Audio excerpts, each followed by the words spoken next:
Okay. All right, so you go to Photoshop, go to mode, and you're going to put it into grayscale. It's going to tell you, do you want to discard the color information? You're going to say yes. We're going to save it under a different name, so you're not going to overwrite your file. Okay, so you're going to go to Save As, and we're going to call this Cyano Tree. And we're going to put this on the desktop. Okay, so, and we're going to make sure that we put the JPEG to the highest. Okay. Normally, I would do all these as a TIFF, and then I resave them last step as a JPEG, but it's okay. I would normally do that for the quality issue. I don't know why it's doing that. Oh, I see why, because you have it on the wrong tool.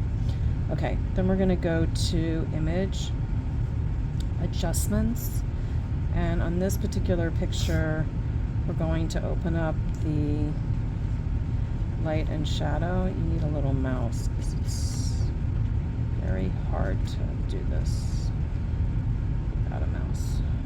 Okay.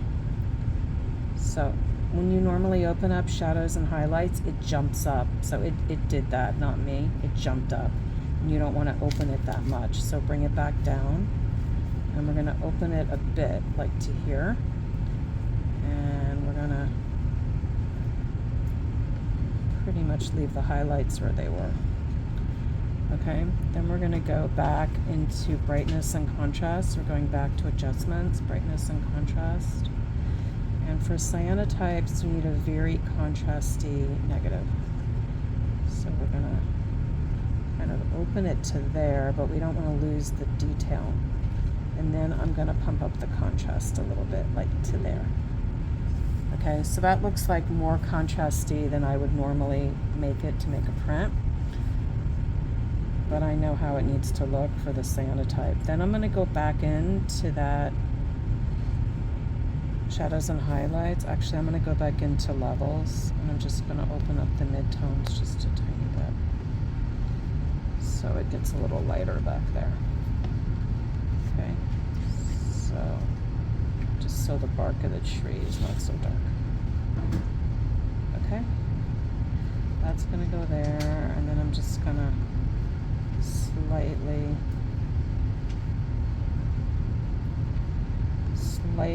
pull my highlights back down just a teeny bit. So remember, you got to pull that back to where it was, and I'm just going to slightly darken my highlights just a little. Okay, and then I'm just going to go back to brightness and just give it a touch of brightness.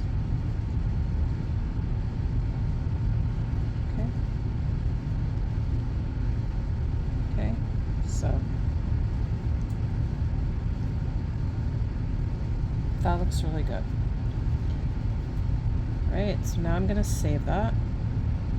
It's already a different name, so I'm just saving it over that. Okay, and that's the positive. Now what I'm going to do is I'm going to invert it, and I'm going to make the negative, and that's what you're going to upload to Kinko's. Okay, so I'm going to go back to Image. Oops. Hold on. I'm going to go back to Image, to Adjustments, and I'm going to go to Invert.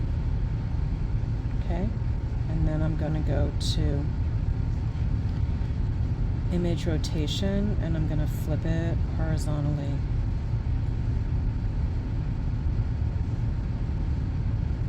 Like that. And I'm going to resave this under the transparency name. So I'm going to go to Save As, and I'm going to call it Transparency. Okay?